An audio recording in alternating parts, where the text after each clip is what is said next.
Postoje mjesta na Balkanu gdje praznici ne znače mir, nego datum koji se pamti kao rana. U zoru 7. januara 1993. dok su se u jednoj dolini palile svijeće i lomila česnica, počeo je napad na selo Kravica i okolne zaseoke. Ono što se desilo tog jutra i danas ima dvije verzije, jednu u sjećanju, drugu u dokumentima. U ovom videu idemo kroz oboje, i kroz ono što je dokazano i kroz ono što je ostalo sporno. Kravica je selo u istočnoj Bosni, nedaleko od Bratunac, na prostoru gdje se granice nikada nisu povlačile samo na mapama, nego i u glavama ljudi. To nije bilo veliko mjesto, nekoliko stotina stanovnika, kuće razvučene uz puteve i šumu i osjećaj da se ovdje istorija ne zaboravlja lako. Jer za Kravicu rat 90-ih nije bio prvi rat. U mnogim porodicama još su živjele priče iz Drugog svjetskog rata. Priče koje su se prenosile tiho, bez patetike, ali sa jasnom porukom. Ovdje se pamti. Kada je 1992. počeo novi rat, malo ko je vjerovao da će ovaj kraj ostati po strani. Područje između Bratunca i Srebrenica već je tada bilo ispunjeno napetošću, strahom i neizvjesnošću. Linije fronta nisu uvijek bile jasne. Nekad su prolazile kroz šumu, nekad kroz selo, a nekad kroz komšijska dvorišta. Tokom proljeća i ljeta 1992. godine ljudi su još pokušavali da žive koliko toliko normalno. Obrađivala se zemlja, djeca su išla kratkim putem do škole. Ali svaka vijest, svaki pucanj u daljini podsjećali su da se nešto krupno mijenja. Kako se godina bližila kraju, rat je u ovom kraju prestao da izgleda kao borba vojski, a sve više kao stanje stalne pripravnosti. Noći su bile duge, straže su se smjenjivale, spavalo se u odjeći. Ljudi su učili da slušaju tišinu, jer tišina ponekad znači mir, a ponekad znači da se nešto približava. Zima 92. i početak 93. bile su teške. Snijeg je zatrpavao puteve, hladnoća je ulazila u kuće. Ali strah je bio uporniji od zime. U takvim okolnostima približavao se pravoslavni Božić. Za mnoge u Kravici to nije bio praznik za slavlje, nego trenutak tihe nade, da će barem taj dan proći bez pucnjeva, bez loših vijesti, bez novih imena koja se dodaju na spisak stradalih. Tog jutra, 7. januara 1993. ta nada je nestala. Ono što je uslijedilo u Kravici, Ježestici i Šiljkovićima, bit će godinama kasnije opisivano različitim riječima, različitim brojevima i različitim tumačenjima. Za jedne, to je priča o stradanju i bijegu. Za druge, vojna operacija u ratu bez pravila. Za pravne institucije, predmet koji nikada nije dobio jedinstven odgovor. Upravo zato ova priča ne počinje tog jutra, niti se završava tog dana. Da bismo razumjeli šta se desilo u zoru Božića 93. moramo se vratiti nekoliko mjeseci unazad, u zimu u kojoj se obruč oko ovog kraja polako stezao. Zima u Podrinju nikada nije bila laka, ali zima 92. i početak 93. nosile su drugačiju težinu. Snijeg je padao danima, putevi su nestajali pod bijelim slojem, a sela su postajala sve izolovanija, ne samo fizički, nego i informacijski. U tom periodu, područje između Bratunaca i Srebrenice bilo je prostor stalne napetosti. Nije postojala jasna linija koja je dijelila sigurno od nesigurnog. Sve je zavisilo od dana, noći i od toga ko se tog trenutka kreće šumama i putevima. Tokom jeseni i zime, napadi i upadi u sela širom ovog kraja postajali su učestaliji. Nekada kratki, nekada haotični, često praćeni povlačenjima i kontraudarima. Ljudi su počeli da razlikuju zvukove. Znali su kada pucanj dolazi iz daljine, a kada se približava. U Kravici i okolnim selima to je značilo stalnu pripravnost. Seoske straže nisu bile vojska u klasičnom smislu. To su bili mještani, ljudi koji su danju pokušavali da prežive, a noću ostajali budni, čuvajući ulaze u selo. U takvim uslovima praznici su gubili svoje značenje. Nisu više bili vrijeme okupljanja, nego tačke u kalendaru oko kojih se strah samo pojačavao. Postojalo je uvjerenje koje se prenosilo šapatom da se napadi često vezuju za datume kada ljudi očekuju mir. S druge strane, u enklavi Srebrenica situacija je bila drugačija, ali jednako teška. Grad i okolna područja bili su pod pritiskom, sa hiljadama ljudi, malo hrane i gotovo nikakvim osjećajem dugoročne sigurnosti. Taj prostor postajao je poprište stalnih sukoba, gdje su napadi i odmazde hranili jedni druge. Svaki događaj imao je svoju verziju, svoju logiku i svoju cijenu. Kako se približavao januar 1993. tenzije su rasle. Nije postojala jedna vijest koja je sve promijenila.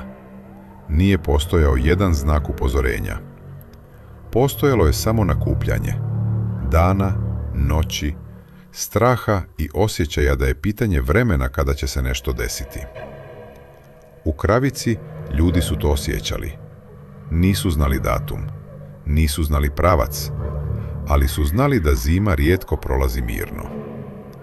Božić je dolazio tiho, bez slavlja, bez muzike, samo sa svijećama, kratkom molitvom i nadom da će jutro biti isto kao i prethodno. Međutim, u ranu zoru 7. januara 1993. tišina je pukla. Ono što je započelo tog jutra nije bilo iznenađenje u potpunom smislu riječi, ali je bilo šok u svojoj razmjeri. Jutro koje će Kravica pamtiti ne kao praznik, nego kao datum.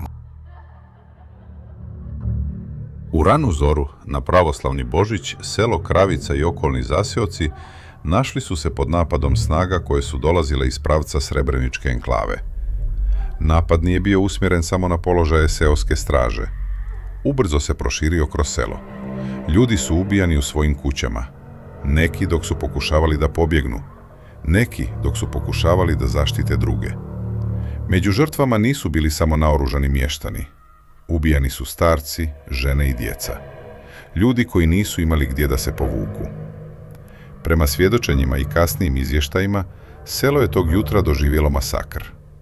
Kuće su zapaljene, imovina opljačkana. Ono što nije moglo biti odneseno, uništeno je. U nekim domaćinstvima tijela ubijenih ostala su danima nedostupna porodicama. Snijeg i zima učinili su da se mrtvi ne mogu odmah pronaći niti sahraniti. Oni koji su preživjeli, bježali su bez plana i bez sigurnog pravca. Kolone civila kretale su se kroz šumu, noseći djecu, ranjenike i ono malo stvari što se moglo ponijeti na leđima. Prema navodima izvora, stotine ljudi su se probijale prema rijeci Drini po dubokom snijegu i niskim temperaturama. To nije bio organizovan odlazak. To je bio bijeg od smrti. Iza njih Kravica je gorjela.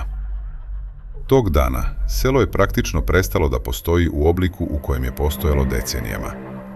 Desetine ljudi su ubijene, mnogi su ranjeni, stotine kuća uništene. Ali, kao i u mnogim ratnim zločinima, odmah nakon pucnjave počela je druga borba. Borba oko toga šta se zapravo desilo.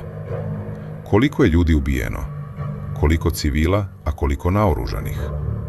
Da li je to bio ratni sukob ili zločin nad stanovništvom? Za porodice ubijenih ta pitanja nisu bila teorijska. Njima su tog jutra nestali očevi, majke, djeca.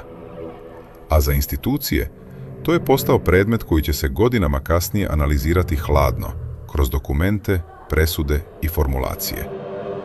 Ono što je sigurno jeste da je Božić 1993. u Kravici bio dan masovnog stradanja. Dan kada je selo ostalo bez ljudi, bez kuća i bez odgovora. I dok su preživjeli pokušavali da sahrane mrtve i pronađu nestale, svijet izvan ovog kraja već je gledao prema drugim frontovima. Pravda je ostala da čeka.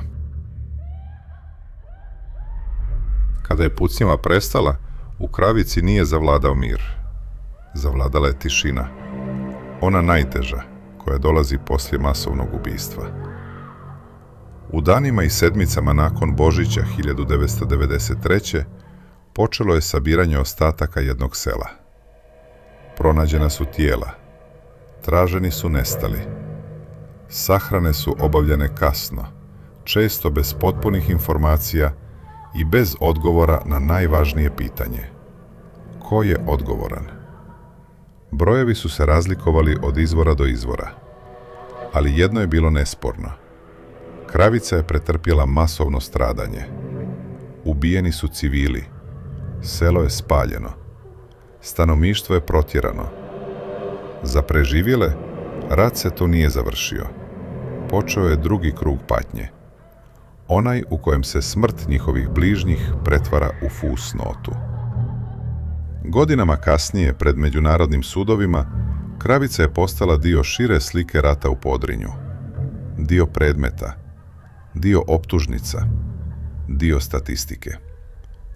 Pred Međunarodni krivični sud za bivšu Jugoslaviju ime Kravice se pominjalo. Razaranja su konstatovana, napadi su zabilježeni.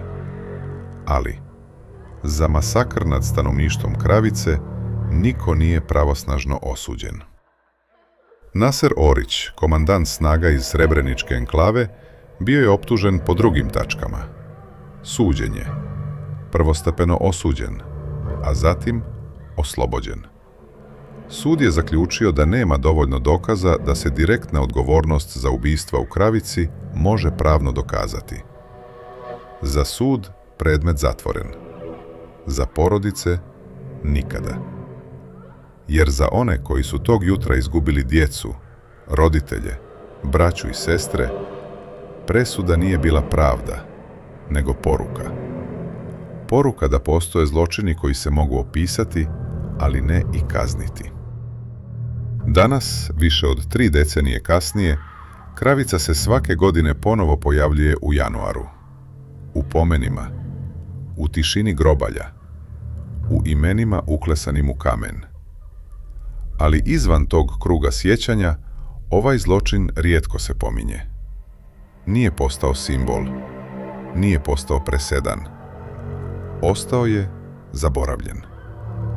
A zaborav je, za porodice žrtava, druga vrsta nasilja. Jer dok god nema presude, dok god nema jasne odgovornosti, priča o Kravici ostaje otvorena rana. Ne samo za one koji su tamo živjeli, nego i za društvo koje je odlučilo da neke zločine pamti, a neke da preskoči. Božić 93. u Kravici nije samo datum. To je podsjetnik da pravda u ratu ne zavisi uvijek od onoga što se desilo, nego od toga ko ima moć da to dokaže.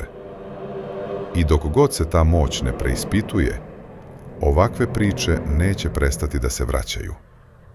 U tišini. Svake godine na isti dan.